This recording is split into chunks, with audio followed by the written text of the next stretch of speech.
On 5 News tonight, a priest murdered in his own church in Normandy, hate crime on the rise in the UK, and calls for unity at the Democratic Convention as the party unites to take on Trump.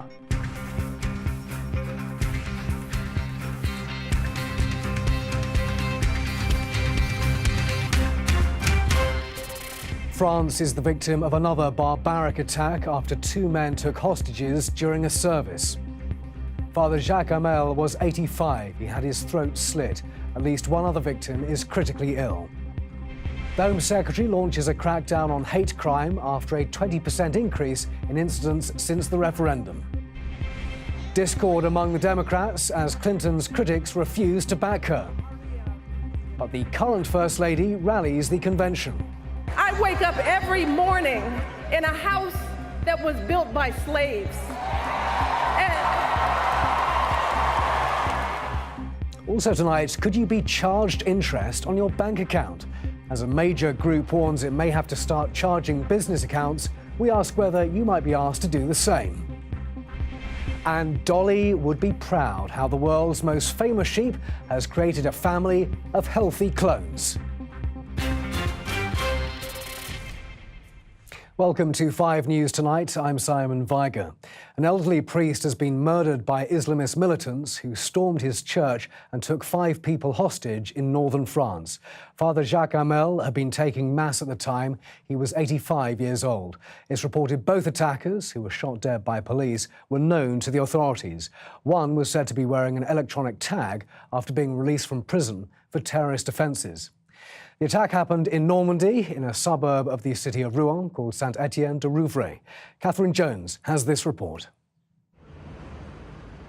This is the aftermath as a quiet suburb of Rouen became the latest community to be rocked by a barbaric crime. Behind a wide police cordon, the church of Saint-Étienne-du-Rouvray can just be seen. It's there, during morning mass, that 2 men armed with knives burst in and took 5 hostages. The 85-year-old priest was one of them. Father Jacques Hamel had served the Catholic community here for almost 60 years. He died after the assailants slit his throat. A nun had managed to raise the alarm, and as police surrounded the church, the men emerged, allegedly shouting Islamist slogans. Marksmen shot them both dead. Paramedics rushed a second hostage to the local hospital. He has life-threatening injuries, reportedly similar to Father Hamel's. Within hours, the so-called Islamic State had claimed the attackers as its soldiers, and the president had arrived at the scene of France's latest outrage. We are faced with a group that has declared war on us, said François Hollande. We must fight this war by all means while respecting the rule of law, what makes us a democracy. On behalf of the Catholic Church, Pope Francis expressed his sorrow and horror at violence in a sacred place. And standing alongside her Irish counterpart, Britain's Prime Minister was swift to voice solidarity with France. The terrorists will not prevail. They are trying to destroy our way of life. They are trying to destroy our values. We have shared values, and those values will win through, and the terrorists will not win. As police raided a house down the street from the church, detectives announced 1 person had been arrested. French media report one of the dead knife men was a local man who'd been freed on bail with an electronic tag, pending trial for terrorism-related offences. This attack heaps yet more pressure on the French security services and its government, and the whole country must now recover from yet another sickening blow. Catherine Jones, 5 News. Well, earlier I spoke to Sanam Chantier from the French news channel France 24. She told me about the reports that one of the attackers was on a watch list. We do have some information, however. I must reiterate that this is unconfirmed until the prosecutor himself says so, that one of the hostage takers was a 20-year-old young man. He was actually known to the country's intelligence services and reportedly traveled back and forth to Syria. And of course, there are also reports that he had an ankle monitor, so certainly he was known to the country's security forces. With exception to that, the one thing that is clear is the motive behind these attacks. François Hollande, the French president, earlier addressed us and said that the jihadists actually declared allegiance to the Islamic State group. they also themselves claimed responsibility for the attack through their official news agency known as Amaq. What is the mood, Sanam? Because if one of the attackers was on a watch list, and of course some of the attackers in Paris were on watch lists, how will that affect the public mood? This is a very small, sleepy town of 28,000 inhabitants. We have to remember that. And it's a very Catholic part of France, a city some are saying could have been part of the soft target campaign by the Islamic State group. Now, I've spoken to several local residents, and they're all very shaken. One woman said to me that she's concerned for the security of her family. She feels that smaller towns like this are forgotten by the French government, and that because there's currently a state of emergency, certainly since the Charlie Hebdo, the November attacks, and even Nice recently, they're worried that not enough attention is being paid to them. I spoke to another man who works for the local funeral parlor, and he knew the actual priest whose throat was slashed by the terrorists, and he said that he's really concerned because this was a particularly kind man known to the local community. He devoted his entire life to the church. So this is very much a town shaken by the events that have taken place earlier today. That was journalist Sanam Chantier speaking to me earlier from Normandy. In the days and weeks after the EU referendum, more than 6,000 reports of hate crime were passed on to the police. That's a 20% increase on the same time last year. The government is now looking at whether enough is being done to tackle that sort of abuse and whether those being targeted could be given better protection. Julian Drucker reports. Scenes from a post-referendum Britain. This sign was left on a doorstep in Huntingdon. This banner was displayed in Newcastle. And this racist abuse was filmed on a tram in Manchester last month. No, I've been here longer than you have. In Hammersmith in West London, this Polish centre was vandalised with a message of hate. The graffiti has now gone, but the number of reports of hate crime have sharply increased in the last month. On the day the Home Secretary announced new plans to deal with the rise, we spoke to the Poles who regularly come here. People feel different. People feel a little bit like, well, what will happen now? It's, I mean, can we stay here? Do we want to stay here? Worrying and scary, to be honest, because it means that, you know, if someone is taking this kind of action, that this is just the next step is physical violence. The latest figures available show more than 6,000 alleged hate crimes and incidents were reported to police in England, Wales and Northern Ireland in 4 weeks from the middle of last month. The daily rate peaked at 289 reports on June the 25th, the day after the referendum result was announced. But even before Brexit, there was a worrying trend. Across last year, the Crown Prosecution Service prosecuted more than 15,000 hate crimes. That's almost a 5% rise on the previous year. It's been Muslims, it's been Sikhs, it's been black people, it's been all different types of people. Home Secretary Amber Rudd says there'll now be a review of how police forces respond to hate crime, and she promises tougher sentences for the perpetrators. There are no reasons ever for hate crime, and whether it's one incident or another, we're going to make sure that we always give out that message very clearly that hate crime needs to be stamped out. In a month where Britain has seen messages like this, the government maintains it is taking hate crime seriously. Julian Drucker, 5 News. I'm joined now by Iman Abu Atta from the Tell Mama campaign, campaigns against hate crime, and was also at that conference today, and Jules Walker, who's a blogger from London. And Jules, if I start with you, first of all, what difference have you noticed since the referendum? Since the referendum, I've noticed a rise in racial abuse because I've been at the other end of that in quite quick succession over the last 4 weeks since the Brexit happened. And that's in the people calling out in the street, is it? Yeah. I've had 3 incidences of it. The first one was the day after the referendum was declared. I had someone quite pointedly in the street make a remark to another gentleman basically saying, how good does it feel to have our country back again? The second time, someone shouted out abuse from their car saying this is what happens when too many foreigners are in the country. And yesterday morning, I was called a monkey when I was walking down the street with my mother. there have always been racists, of course. So is it just happening more now? Yeah, I mean, I'm not going to say that racism doesn't exist in London, and I've never been on the receiving end of racist abuse. That would be a lie and very naive to say that. But I've never had it to the degree that I'm suffering it now, and friends that are suffering of that too. And it suddenly feels like this is now a very legitimised platform to be able to express these views and feel like it's the status quo, because this is how the country feels. Iman, we saw you there at the conference with the Home Secretary. Is it just words, or do you think there will be action? We think that there will be action. I mean, we warmly welcome the hate crime action plan that the government has and the investment of the government actually in protecting faith institutions, given really the rise of hate crimes recently, whether it's prior to Brexit and as well following Brexit. So what do you want to change? So we would like to see tougher prosecutions taking places against individuals that are promoting bigotry, prejudice. We would like to oversee what the police are doing in tackling hate crimes and addressing issues and concerns from the victims.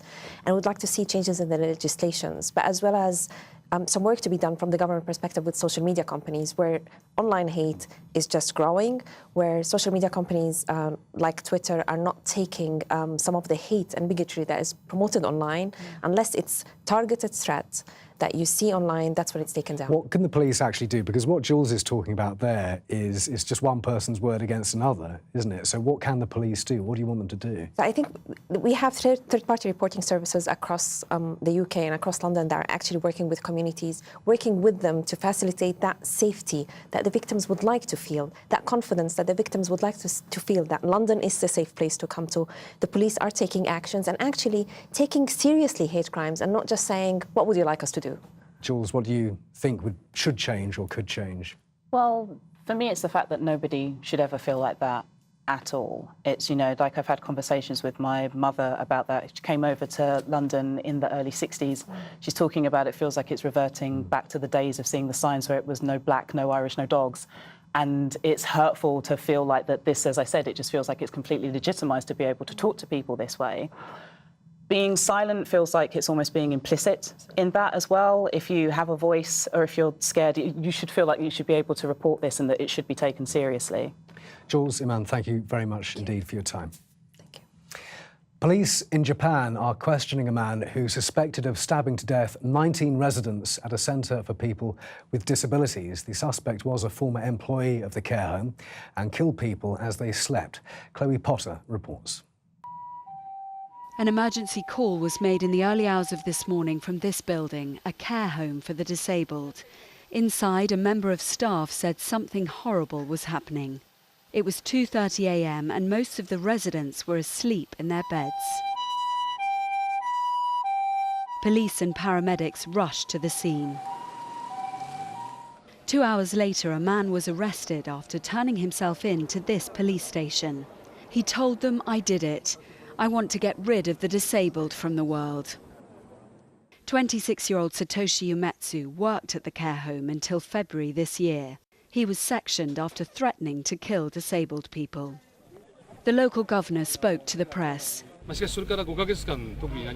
This wasn't a reactionary crime where the suspect blew up. He came in the dark and opened one door at a time and stabbed sleeping people. I can't believe the cruelty of the crime. Those who know Umetsu are shocked. His neighbours here have described him as cheerful, a good person. Police have recovered a bag full of knives. 10 women and 9 men aged between 18 and 70 were killed in the attack. At least 25 others were injured, many with wounds to their necks. It is Japan's worst mass killing for decades, made all the more shocking because it took place somewhere vulnerable people should have been safe. Chloe Potter, 5 News. Still to come on the programme, discord at the Democrat convention. Can the party unite to take on Trump?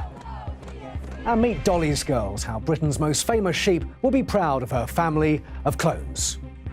All of them and more after the break.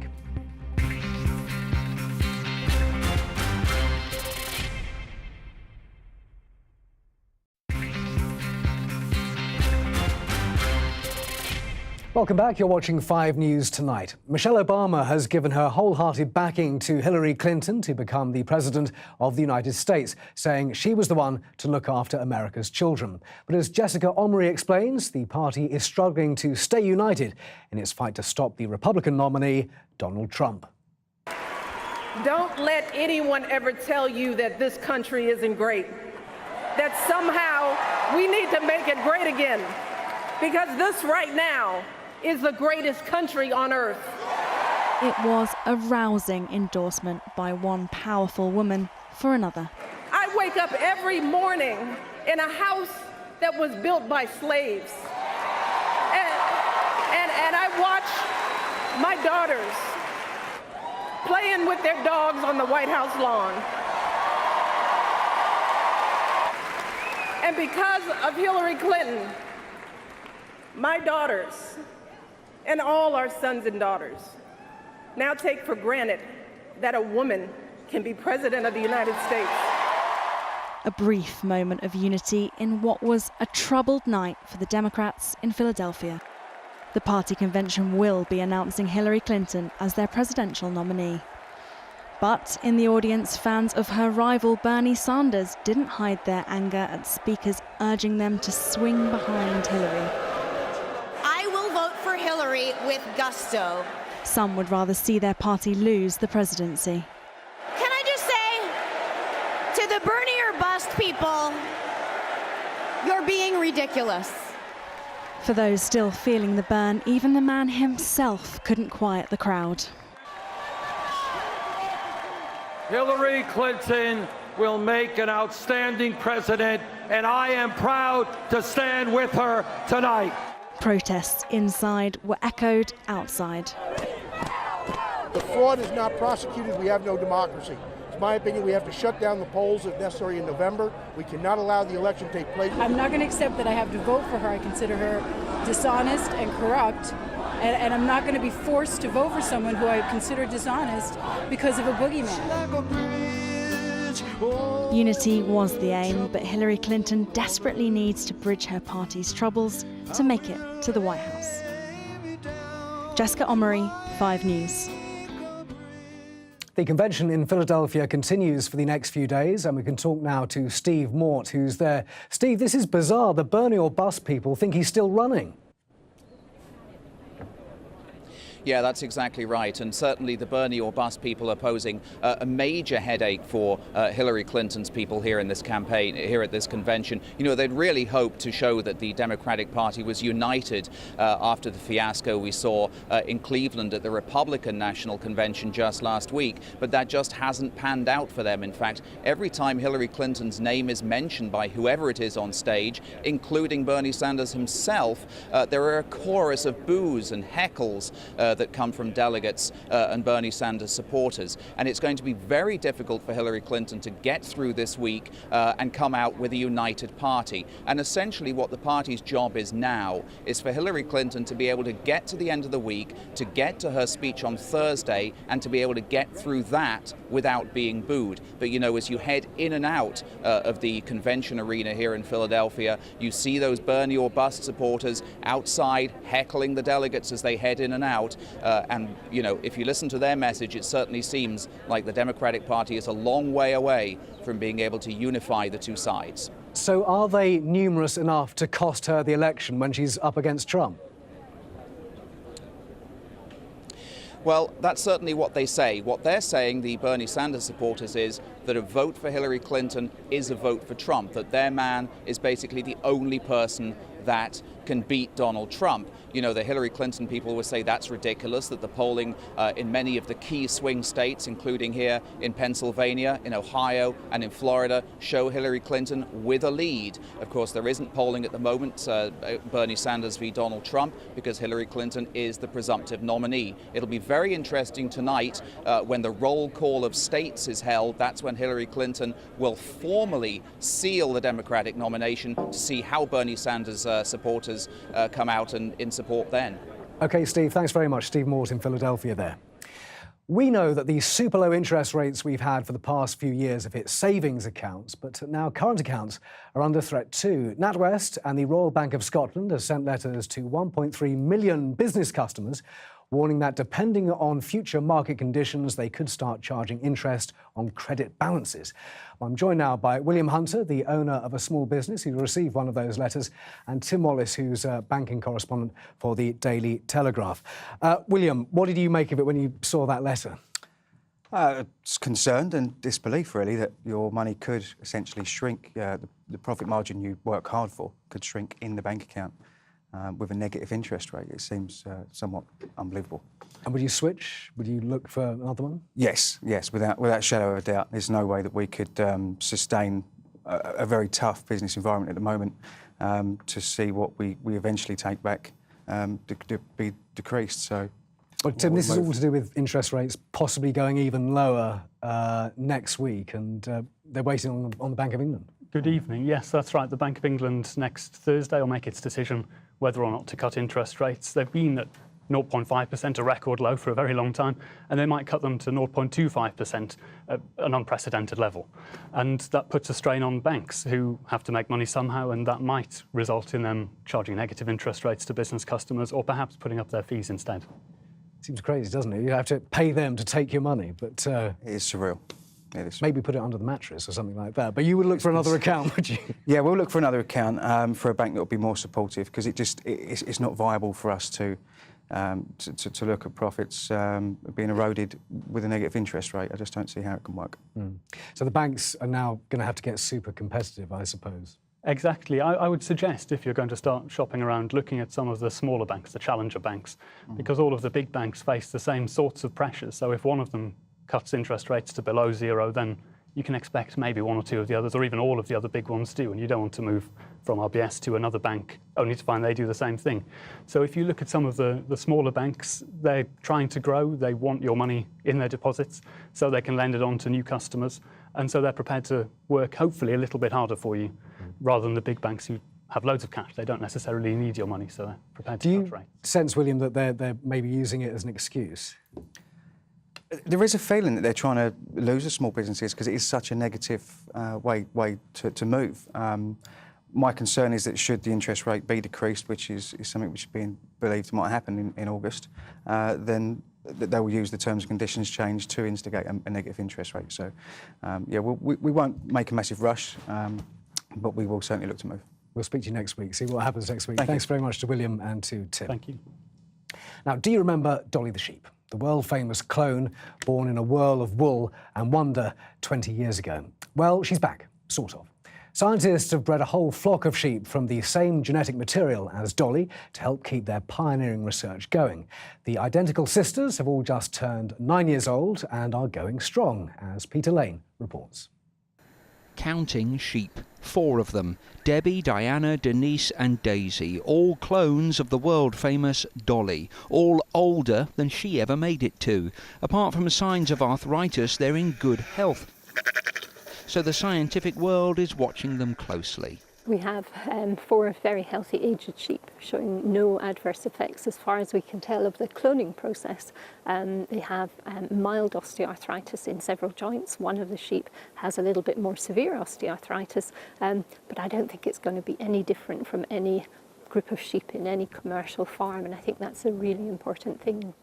Dolly the sheep made history 20 years ago as the first animal cloned from an adult cell, but she was put to sleep age 6 after getting lung disease and arthritis. Dolly was created with a cell taken from the breast of one adult female sheep, the donor, and an egg from another, the recipient. A third sheep was then host to the pregnancy.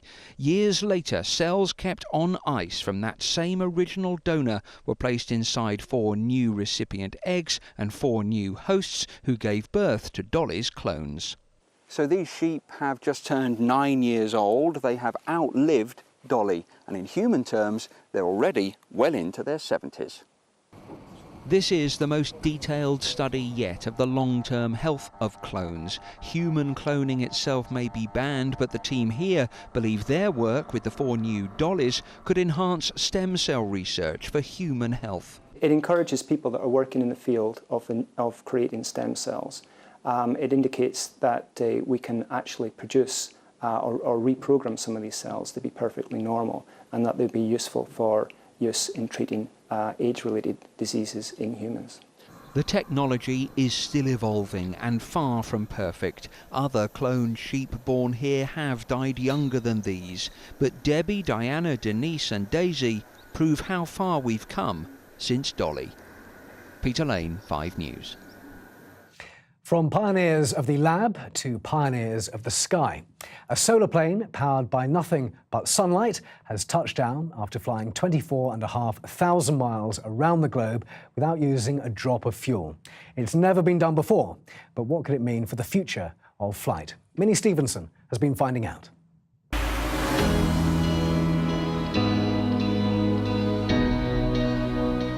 It may look like something straight out of Gotham City, but this is no sci-fi fantasy. Flying above Manhattan, you're watching the first round-the-world flight in history of a solar-powered plane.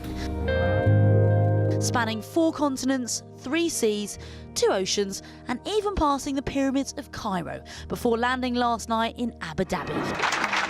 With some very elated pilots on board. We made it! The future is me, the future is you, the future is now. Let's take it further. Good luck to all and thank you for your welcome.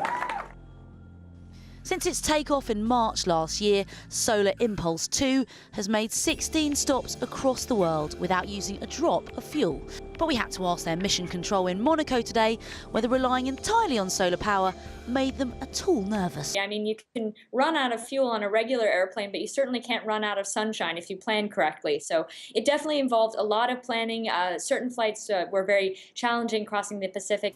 The plane has a wingspan wider than a Boeing 747 and contains 17,000 solar batteries to power it. So given that this mission cost nearly £80 million, will we be jumping on a flight powered by the sun for a summer holiday anytime soon? It's not that significant when it comes to commercial aviation just yet. You need a massive wing with a very light fuselage. We don't really have the technology yet to take 300 paying passengers. We, as humans, are simply too heavy. We may be some way off solar-powered flights for all, but this latest mission has proved anything is possible. Minnie Stevenson, 5 News. That's it from us. Sian Welby has the weather next with all the news on the sunshine, and Chloe has updates throughout the evening. Thanks for watching. Bye-bye.